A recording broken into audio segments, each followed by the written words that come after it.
भगवान, ऐसा उदार परमात्मा।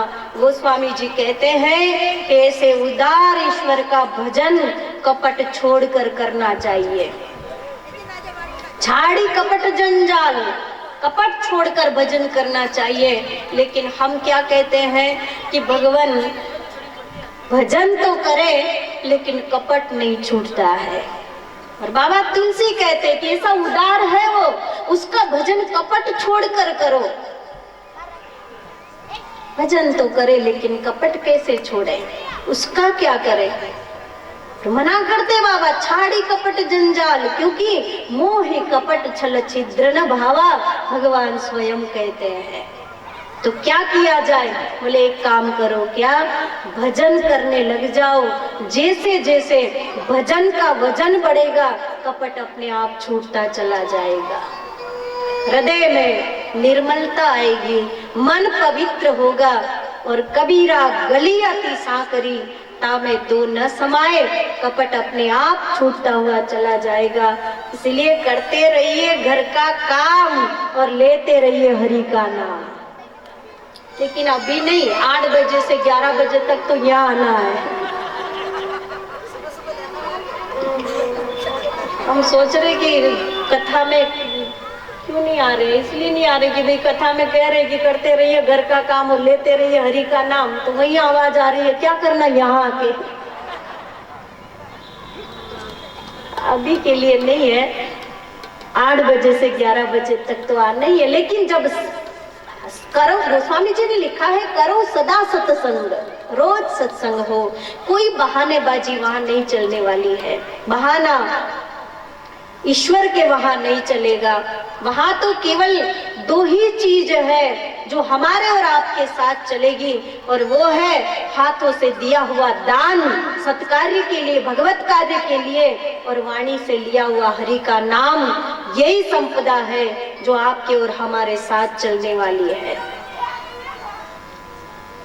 जो हमने धर्म के लिए, सत्कार्य के लिए, परोपकार के लिए कभी गौ माता को ग्रास दिया, यही हमारी मूल संपदा है। और कभी वाणी से हरि का नाम लिया, यही हमारी मूल संपदा है। वो धन नहीं जो घर में इकट्ठा किया जाता है, वो हमारा अपना निजी नहीं है। उस कमाना चाहिए, कमाने की मना नहीं है। पहले भी कहा, फिर दोहरा दूं कि कमाओ, खूब कमाओ। ऋषि मुनियों ने भी आशीर्वाद दिया, शास्त्रों ने भी आशीर्वाद दिया कि परिश्रम करें और खूब धन इकट्ठा हो, लेकिन वो धन लक्ष्मी के रूप में परिवर्तित हो जाए। लक्ष्मी नारायण की है, वैसे जब जब कोई सत्कार्य, भगवत कार्य, हरि कार्य हो, तो हमारा धन, हमारी संपत्ति, उसमें से कुछ अंश भगवत कार्य के लिए लगे, सत्कार्य के लिए लगे।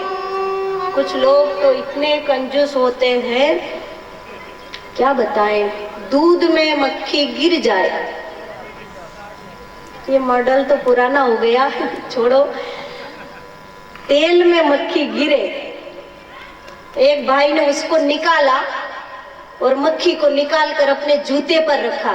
तो किसी ने कहा कि ये क्या करते हो? तेल में पूरी भीगी हुई और उसको जूते पर रखा। बोले इस पे तेल लगा हुआ है ना, बेकार चला जाएगा, जूते पे रखूंगा तो पॉलिश हो जाएगी। इतने कंजूस, नया वाला मॉडल है। उनसे तो कोई क्या ले सकता है, लेकिन हरि कृपा से ही ये भगवत कार्य, सत्कार्य होते हैं साहब। और हमारे परिश्रम का अंश, हमारे परिश्रम का कुछ अर्थ भगवत कार्य में लगता है, भगवत कृपा से। और भगवत कृपा जब होती है तब हमारी वाणी से उसका नाम निकलता है। इसीलिए करते रहिए घर का काम और लेते रहिए हरि का नाम। कोई बहानेबाजी वहां नहीं चलने वाली है। एक पुलिस वाला भाई था, ड्यूटी करके और अपने घर गया और रात को सोया, और जैसे ही वो सोया थोड़ी देर में घर में चोर आ गए।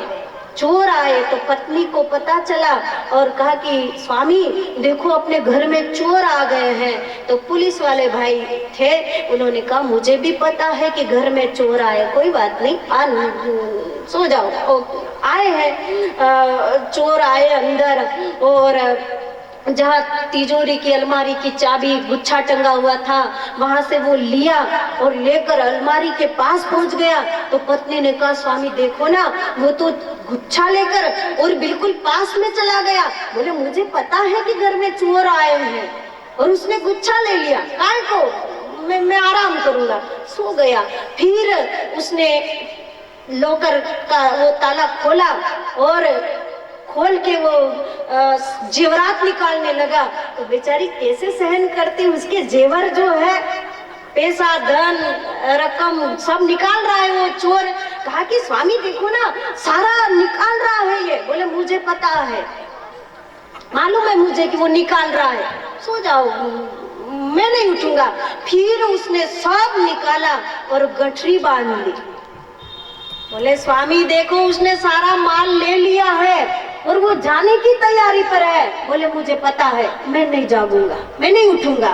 बोले स्वामी अब वो निकला, जब घर से लेकर के दरवाजे के बाहर गया, अब उसकी हिम्मत हुई और एकदम आग बबूला हो गई और कहा स्वामी देखो ना आप पकड़ते क्यों नहीं, आप पुलिस वाले हैं और वो हमारा सारा माल लेकर जा रहा है। उसने कहा मैं नहीं पकड़ूंगा। क्यों? बोले मैं पुलिस वाला हूँ और मेरी ड्यूटी सुबह 9 बजे से 6 बजे तक, अभी मैं छुट्टी पर हूँ। घर का माल लूटा जा रहा है, घर की संपदा जा रही है और वो छुट्टी मना रहा है। साहब ये उस पुलिस वाले की बात नहीं, आपके और हमारे जीवन की बात है। हमारा जीवन ये कुछ ही समय का मिला हुआ है, 4 दिन की चांदनी फिर अंधेरी रात है और हम बहाना बना लेते हैं अभी क्या भजन बुढ़ापे में करेंगे, अभी क्या कथा अगली बार सुनेंगे, अभी क्या आगे आगे सत्कार्य करेंगे, आगे धर्म कार्य करेंगे। ये बहाना नहीं तो क्या है। यहाँ बहाना चल सकता है लेकिन वहाँ नहीं चलने वाला। हमारे ये जीवन की संपदा ये लूटी जा रही है, समय चला जा रहा है और कौन पकड़ पाया है इस समय के घोड़े को।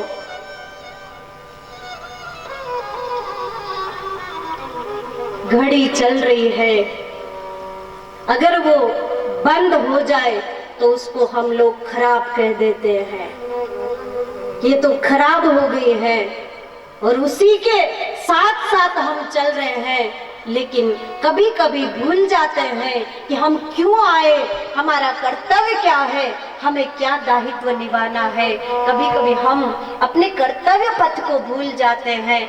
अगर कोई हम आप सब यहाँ इकट्ठे हुए ना भरद्वाज वाटिका में, कोई अगर पूछे बार वाला कोई कि भाई आप सब लोग ये यहाँ क्यों आए 8 बजे से 10 बजे, ये क्या है, तो जवाब है ना अपने पास कि हम राम कथा गाने के लिए, भगवत चरित्र गाने के लिए यहाँ इकट्ठे हुए हैं। आप सोचिए कि 2-3 घंटे अगर यहाँ एकत्रित होकर और बैठे हैं तो उसके पीछे भी कारण लगा हुआ है, हरि कथा भगवत कथा। तो 60, 70, 80 साल की जिंदगी लेकर आए, क्या उसके पीछे कोई कारण नहीं है क्या? क्या यूं ही भेज दिया भगवान ने, जाओ खाओ पियो ऐश आराम?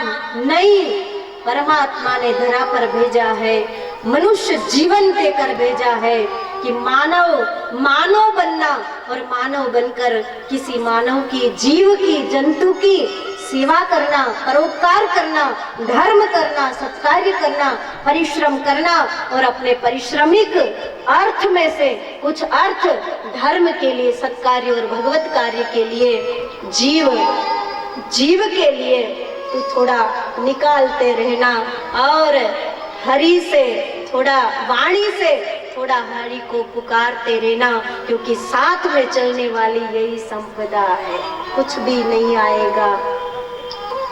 लाख कमाओ लेकिन जब मृत्यु हो जाएगी तो 10वें दिन आखिर घाटा ही होने वाला है। कोई नहीं कहेगा कि चलो मुनाफा कर ले। एक बार और याद दिला दो, कभी किसी भी पिता ने लाख कितना भी कमाया होगा, लेकिन आखिर उसके बेटे ने उसका घाटा ही किया होगा, मुनाफा कभी नहीं किया है। इसीलिए मेरी प्रार्थना है, हरि का नाम ले, भगवत नाम ले। बाबा तुलसी कह रहे हैं, हम क्या कहें।